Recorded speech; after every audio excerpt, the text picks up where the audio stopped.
အားလုံးပဲမင်္ဂလာပါခင်ဗျာ Data Tree Channel ကနေပြန်လဲကြိုဆိုလိုက်ပါတယ်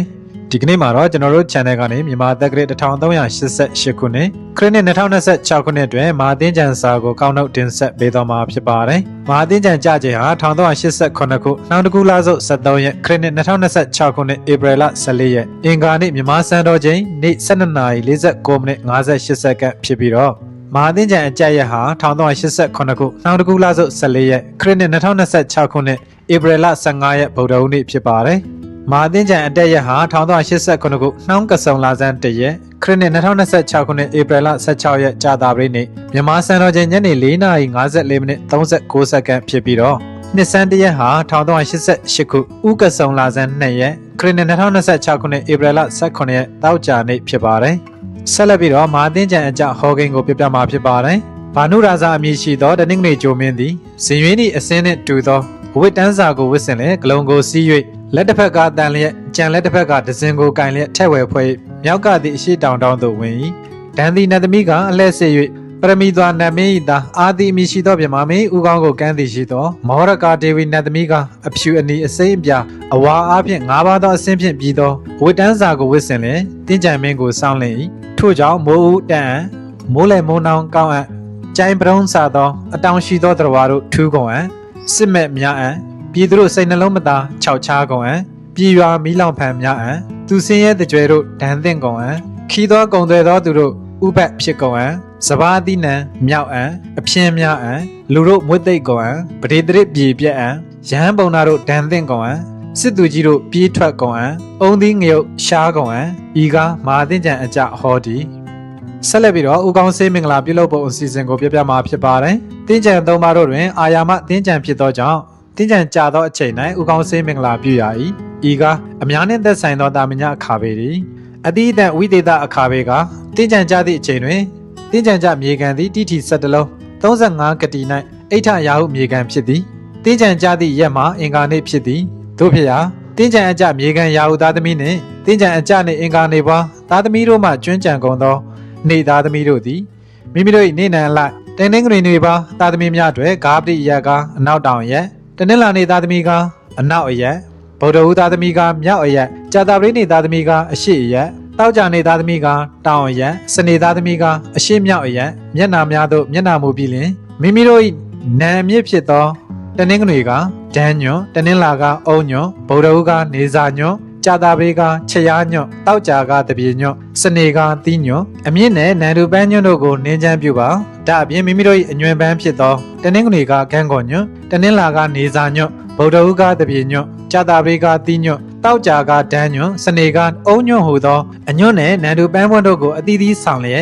ယရနာသုံးပါးမိဘဘိုးဘွားဆရာသမားတရားပြမှာစတူလောကပါလသာသနာတော်ဆောင်တမ္မာဒေဝနတ်ကောင်းနှမြတ်တို့ကိုပူဇော်ကြော်ပြီးမိမိတို့လိုရာဆန္ဒကိုဆုတောင်း၍ဥကောင်းစေးမင်္ဂလာပြုကုန်ရသည်တင်းကြံအကြနှင့်မြေကန်နေသားသမီးဖြစ်သောယာဟုနေဘွားသားသမီးတို့သည်မိမိတို့၏ဂါပတိရက်ဖြစ်သောအရှိတောင်တောင်အရာရှိတစ်ပင်ရင်တွင်ယာဟု၏အမျက်နှံဖြစ်သည့်နေစာညွန့်ကိုအခင်းပြု၍မိမိတို့၏နံ၏အညွန့်ဖြစ်သောတပြေညွန့်ကိုဆောင်လျက်တင်းကြံအကြဂရဇာပွင့်ရာမြောက်ရက်သို့မျက်နှာမူပြီးလျင်ဥကောင်းစေးမင်္ဂလာပြုရ၏တင်းကြံအကြနှင့်အင်္ဂါနေ့သားသမီးတို့သည်တင်းကြံအကြက်နေ့တွင်မိမိတို့၏ဂါပတိရက်ဖြစ်သောအနောက်မြောက်အရာရှိတစ်ပင်ရင်တွင်အင်္ဂါ၏အမျက်နှံဖြစ်သည့်ကန်းကော်ညွန့်ကိုအခင်းပြု၍မိမိတို့၏နံညွန့်ပန်းဖြစ်သည့်ချက်ရားညွန့်ကိုဆောင်ပြီးလျင်တင်းကြံအကြက်ရဲ့ဗုဒ္ဓဟူးနေ့၌ဂရဇာပွင့်ရာတင်းကြံအကြက်ဂရဇာရက်ဖြစ်သောအရှိမြောက်ရက်သို့မျက်နှာမူပြီးလျင်ယရနာသုံးပါးမိဘဆရာသမားတရားပြမှာစတူလောကပါလသာသနာတော်ဆောင်နတ်ကောင်းနှမြတ်တို့အားလိုရာဆုတောင်းပြီးတော့ဥကောင်းစေးမင်္ဂလာပြုကုန်ရ၏ဥကောင်းစေးမင်္ဂလာပြုရခြင်းအကျိုးကအ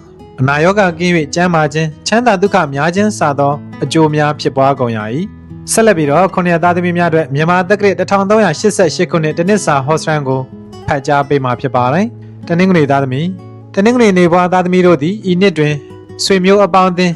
လူအဖွဲ့အစည်းနှင့်ရှင်တွဲနေထိုင်ရန်ခက်ခဲမှုရှိပြီးအထီးကျန်ဆန်နေတတ်သည်အပျော်ပါတောက်စားနှင့်ရှင်တွဲနေတတ်သည်ငယ်ရွယ်သူအဖို့တည်ငြိမ်သင့်သည့်ကာလဖြစ်၍မသိလျော်သူနှင့်အဖန်ဖန်ကြုံတွေ့ရတတ်သည်အလောက်အကင်တွင်ရေလိုက်ငားလိုက်လှုပ်တိုင်းအောင်မြင်နေသည့်အချိန်ခါဖြစ်ပြီးကျေးဇူးရှိသူတို့အပေါ်ထူးမှတ်ရှိနေသင့်သည်အိမ်တော်ရေးတာယာမှုရှိပြီးသားသမီးအရေးအဓိကထား၍အချိန်ပေးရမယ့်ကာလဖြစ်သည်လုပ်ငန်းသည့်အတွက်စွန့်စား၍အကျိုးမြတ်ကောင်းစွာရရှိတတ်သည်ကျမ်းမာရေးနေရာဖြင့်နှလုံးအားနည်းခြင်းမကြာခဏအကြောညက်ခြင်းစသောဝေဒနာတို့ခံစားရအံ ရေရအနေနဲ့ကတော့မွေးနေ့နဲ့10:45 မိနစ်အချိန်မှာကန်းကောင်ညွန့်2ညွန့်ကိုအိမ်ဖျားမှာကတ်လူပြီးတော့လိုရာစုတောင်းမှာအကျိုးပေးကနန်းတွေကတော့ခွန်1နဲ့8တို့ဖြစ်ပါတယ်တနင်္လာသားသမီးတနင်္လာနေပါသားသမီးတို့သည်ဤနှစ်တွင်မိမိစိတ်၌အချိန်ကာလကြာမြင့်စွာစန္ဒပြင်းပြသောလုပ်ငန်းသို့မဟုတ်လုပ်ငန်းတစ်တို့အကောင့်ထဲပေါ်၍ရင်တမမလှုပ်ဆောင်ရမည်အလုပ်သဘောအရအကောင့်ဘက်ကိုဥတီတော်လဲစိတ်ကမရှိရာရာကိုထိလွယ်ရှလွယ်ဖြစ်သောကြောင့်ထောင်တန်းအမှုခင်းတို့နှင့်အတိုက်ခံများကြုံတွေ့ရတတ်သည်ကားချံကြောင်းမြတ်တို့ရောင်းချခြင်းမှာအကျိုးမြတ်ရရှိမည်အခြေရေးတွင်စမ်းပွင့်ပြီးမကြာခဏအပြောင်းလဲများခြင်းကြောင့်စန္ဒကိုသိက္ခာဖြင့်ထင်ရမည်ကာလဖြစ်ပါသည်ပညာရေး၌အနေငယ်ညံ့၍ခက်ခဲမှုကြားမှအောင်မြင်တတ်သည်ကျမ်းမာရေးတွင်ကြောက်ကပ်နှင့်ရေပြားယောဂတို့ခံစားရတတ်သည်ရရအနေနဲ့ကတော့မွေးနေ့နဲ့9:36 မိနစ်အချိန်မှာအိမ်ဖျားတွင်ပန်းသီးဆွမ်းကတ်လူ၍လိုရာစုတောင်းမှာအကျိုးပေးကနန်းတွေကတော့3ည3နဲ့ခွန်တို့ဖြစ်ပါတယ်အင်္ဂါသားသမီးအင်္ဂါနေဘွားသားသမီးတို့သည်ဤနှစ်တွင်အတိုက်ခံများလေးအောင်မြင်လေဟုသောအချက်ကအဓိကဖြစ်ပြီးရောက်သောရက်ဒေတာတို့၌အစဉ်ပြေ၍ခွင့်ထူးများရရှိတတ်သည်အခြေနဲ့အိမ်တော်ရေးတွင်အနေတီသလောက်လူမှုရေးအပိုင်းတွင်ရှုပ်ထွေးမှုရှိတတ်သည်အပျော်ပါးနှင့်မိမပတ်သက်ခြင်းမှရှောင်ကျဉ်သင့်သည်စိတ်ပိုင်းဆိုင်ရာအညံ့ကြုံ၍တည်ငြိမ်မှုရှိအောင်ဘာသာတရားပေါ်စိတ်သွားတိုင်းကိုပါအောင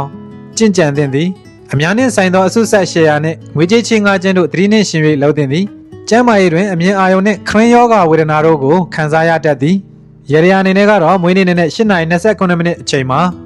အိမ်ဖျားတွင်ထောပတ်ထမင်းကတ်လူ၍လိုရာစုတောင်းမှာအကျိုးပေးကနန်းတွေကတော့4 6နဲ့8ကနန်းတို့ဖြစ်ပါတယ်ဗုဒ္ဓဟူသားသမီးဗုဒ္ဓနေပါသားသမီးတို့သည်ဤနှစ်တွင်လူမှုဆက်ဆံရေးကွန်ရက်ကောင်းလာခြင်းနှင့်အတူပြေပနိုင်ငံသို့မဟုတ်တခြားမြို့မှကုန်သွယ်ရောင်းချခြင်းတို့မှအကျိုးမြတ်ရရှိနိုင်သည်စီးပွားရေးအရာ၌စိစက်သေးကြပြီးတခါတရံလောကီကိစ္စစိတ်ကုန်လာခြင်းဟူသောသဘောရှိတတ်သည်သားသမီးအားကိုးမှုရရှိမည်ရွှေအိမ်သူအိမ်သားအသစ်တိုးလာတတ်သည်တည်ငြိမ်သောအတွေးခေါ်ကပတ်ဝန်းကျင်ပေါ်များစွာအထောက်အကူဖြစ်မည်အတူနေမိသားစုပေါ်အပြုသဘောဆန်သောဩဇာရှိမှုသည်တစ်ဖက်တွင်မလျော်ကန်သောလွှမ်းမိုးခြင်းကိုခံရသည်ဟုအမှန်မှားတတ်သည်ပညာရေးတွင်ထိပ်တန်းရောက်သောကာလဖြစ်သည်ကျမ်းမာရေးတွင်အဆုတ်အားနည်းခြင်းစသောဝေဒနာကိုခံစားရမည်ရရအနေနဲ့ကတော့မွေးနေ့နဲ့10:29 မိနစ်အချိန်မှာအိမ်ဖျား၌အာလူစနွမကင်းကိုကတ်လူ၍လိုရာစုတောင်းမှာအကျိုးပေးကနန်းတွေကတော့2 8နဲ့9တို့ဖြစ်ပါတယ်ရာဟုနေဘွားသားသမီးရာဟုနေဘွားသားသမီးတို့သည်ဤနှစ်တွင်မိတ်ဆွေကောင်းတို့ဆောင်မမှုဖြင့်ပတ်ဝန်းကျင်သစ်တွင်အလောက်အကိုင်အခြေအနေကောင်းမွန်မည်အခြေအနေလျောက်ဖြစ်ပေါ်လာသောမခံကျင်စိတ်ကြောင့်အမြဲအတွက်စိတ်သောကရောက်စေနိုင်သည်သားသမီးတို့အတွက်ငွေကုန်ကြေးကျများတတ်သည်အလူတန်းမှာလည်းစေတနာတရာထက်ပိုသောငွေကြေးကိုလူတန်းရတတ်သည်ငယ်ရွယ်သူတို့အဖို့အခြေခံကောင်းပြီးအိမ်တော်ရှင်များအဖို့ဝေးရောက်သဘောဖြင့်အလွမ်းတည်ရတတ်သည်ပညာရေးအရာ၌ထူးချွန်ပြီးအများကြီးလေးစားမှုကိုရရှိတတ်သည်ရရအနေနဲ့ကတော့မွေးနေ့နဲ့9:54 မိနစ်အချိန်မှာအိမ်ဖျားမှာပဲဤကြာခွေးဆွမ်းကတ်လူ၍လိုရာစုတောင်းမှာအကျိုးပေးကနန်းတွေကတော့3 6နဲ့3ညတို့ဖြစ်ပါတယ်ကြာတာပရိသတ်သမီးကြာတာပရိနေဘွားသားသမီးတို့သည်ဤနှစ်တွင်လုပ်ငန်းများဆောင်ရွက်ရာ၌ဥပဒေနှင့်မကင်းသောလုပ်ငန်းများရှောင်ကျဉ်သင့်သည်စိတ်သောကများ၍ထင်ရှားဆိုင်တတ်ခြင်းသဘောရှိသောကြောင့်စိတ်တည်ငြိမ်အောင်ထားရမည်အ ਨੇ ဆုံးလုပ်ငန်းနှမျိုးလုပ်ကိုင်ရတတ်သည်မိသားစုနှင့်ဆွေမျိုးသားချင်းတို့၏ခက်ခဲမှုတို့အားပခုံးထမ်းဆောင်ရွက်ရသောကာလဖြစ်သည်ပညာရေးတွင်ခိုင်မြဲသောစိတ်ထားရှိနိုင်မှသာအောင်မြင်မှုရှိနိုင်မည်အတိတ်အိမ်မက်ဆိုးများထဲပိတ်မိနေတတ်သည်ကျမ်းမာရေးတွင်အာယုံကြောလေကောင်းခင်ဂျီနာယောဂါတို့ကိုခံစားရတတ်သည်ရရအနေနဲ့ကတော့မွေးနေ့နဲ့8:54 မိနစ်အချိန်မှာအိမ်ဖျားမှာမဝင်းကားစွမ်းကတ်လူ၍လိုရာစုတောင်းမှာအကျိုးပေးကနန်းတွေကတော့ခွန်4နဲ့1တို့ဖြစ်ပါတယ်တောက်ကြသားသမီးတောက်ကြနေဘွားသားသမီးတို့သည်ဤနှစ်တွင်လုပ်ငန်းခွင်မိသားစု၏ဥဆောင်သူဖြစ်ပြီး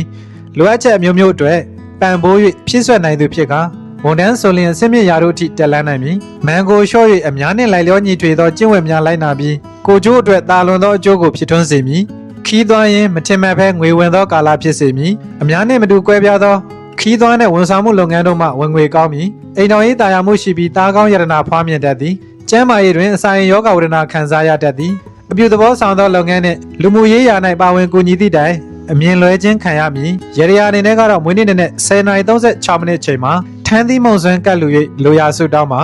ကျိုးပေးကနန်းမှာ2 3နဲ့8ကနန်းတို့ဖြစ်ပါတယ်စနေသားသမီးစနေနေဘွားသားသမီးတို့သည်ဤနှစ်တွင်မိမိအောင်မြင်မှုအတွက်သူတို့ဘာကိုအသုံးချခုံးလှုပ်ခြင်းမှရှောင်ကျဉ်၍ဝင်လင်းမြင်သာမှုရှိသောစိတ်ကူးကောင်းတို့ဖြင့်အောင်မြင်မှုကိုရရှိတတ်သည်လုပ်ငန်းတို့ရာထူးရာခံတူသောသူတို့နှင့်အတိုက်ခံမလို့အတူရှင်တွဲနိုင်မှသာပို၍အကျိုးဖြစ်ထွန်းမည်လူမျိုးသားတို့၏ကိုညီမစားမှုကိုရရှိတတ်သည်ခန္ဓာကိုယ်၏လျှို့ဝှက်သောနေရာတို့၌အနာရောဂါဖြစ်ပွားတတ်သည်လူငယ်လူရွယ်တို့အဖို့ အခြေခံစမ်းထား၍အိမ်တော်ရေး၌ရှုပ်ထွေးပွေလီသောလူမှုရေးတို့ကြောင့်စိတ်သက်သာရာမရဖြစ်တတ်သည်နိုးနှင့်နိုးတော့ပစ္စည်းရောင်းဝယ်ခြင်းတို့မှအကျိုးအမြတ်ရရှိနိုင်သည်ရေရအနေနဲ့ကတော့မွေးနေ့နဲ့17:36မိနစ်အချိန်တွင်အိမ်ဖျားတွင်အေးလာမုတ်ဆွမ်းကပ်လူ၍လူရဆူတောင်းမှာအကျိုးပေးကဏ္ဍတွေကတော့1 9နဲ့ခွန်တို့ဖြစ်ပါတယ်